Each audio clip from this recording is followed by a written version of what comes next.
बहुत मजा आ रहा होगा ना, ये मेरी बीवी है। जिसने मेरे शौहर को बरगला कर मुझे ही तलाक दिलवा दी।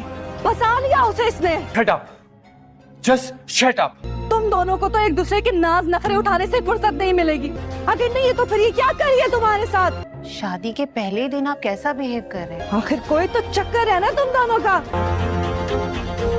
ड्रामा सीरियल दो किनारे के आने वाले एपिसोड में आप लोग देखेंगे आखिर शहवार को शहीर की असलियत का मालूम पड़ ही गया कि वो मुझे आखिर बातों बातों में उलझाकर आखिर कहाँ चला जाता है। अच्छा तो ये है इसकी मसरूफियत। शहीर के साथ एक नहीं बल्कि दो दो लड़कियां होंगी, एक उसकी बहन होगी, दूसरी उसकी बीवी, जो कि अब तक शहीर ने शहवार से इस बात का जिक्र भी नहीं किया कि उसने अपनी बीवी को अभी तक तलाक नहीं दी। आखिर दूर शेवार घर में बैठ बैठकर बोर हो जाती है। शहीर से भी बहुत कांटेक्ट करने की कोशिश करती है लेकिन उसका नंबर हर वक्त बंद होता है। लेकिन जब उसका नंबर ऑन होता है तो शेवार उसे जब मैसेज करती है तो उसके मैसेज का रिप्लाई भी नहीं करता, क्योंकि शहीर सिर्फ शेवार को अपनी बीवी नहीं लेकर आया बल्कि अब तक उसकी जिंदगी में उसकी पहली बीवी एमन भी मौजूद है। और एमन के बारे में तो शहीर की बहन को पता है लेकिन शेवार के बारे में बिल्कुल भी नहीं पता इसकी बहन को कि शहीर ने दूसरी शादी भी कर ली है। और उनके सामने जो शहीर की मसरूफियत नजर आती है वो अपनी उस बीवी के साथ होती है, क्योंकि शहीर ने दोनों बीवियों के साथ धोखा कर रखा है और इसके बारे में शहीर की बहन बिल्कुल भी नहीं जानती। लेकिन जब शेवार आखिरकार घर से निकल ही आएगी और किसी रेस्टोरेंट में जाकर खुद को रिलैक्स करने की कोशिश करेगी, वहां पर वो जाकर खुली सांस लेने की कोशिश करेगी,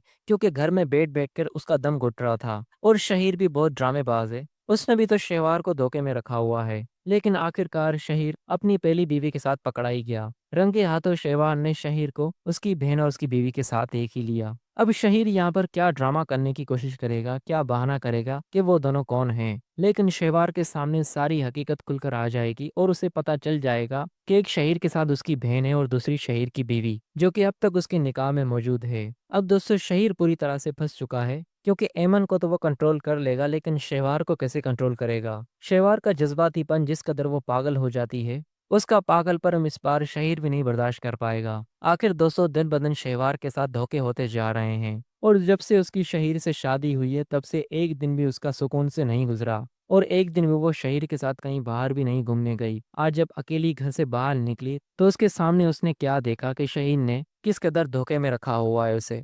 आखिर दोस्तों शेवार की जिंदगी बर्बाद हो ही गई अगर शहीर ने उसे पूरी तरह तबाह कर ही दिया। ये सब कुछ करने के बाद दोस्तों शहीर को भी बहुत बड़ी सजा मिलने वाली है, क्योंकि यहाँ से उसकी जिंदगी से शेवार चली जाएगी और वहां से एमन, और शहीर को इस जुर्म में कुछ सालों के लिए जेल हो जाएगी। दोनों बीवियां शहीर के ऊपर केस कर देंगी कि इसने हमारे साथ धोखा किया है। ऐसे धोखेबाज इंसान को जेल होना ही लाजमी है। अब दोनों बीवियों के हाथों शहीर भी किसी सूरत नहीं बचने वाला।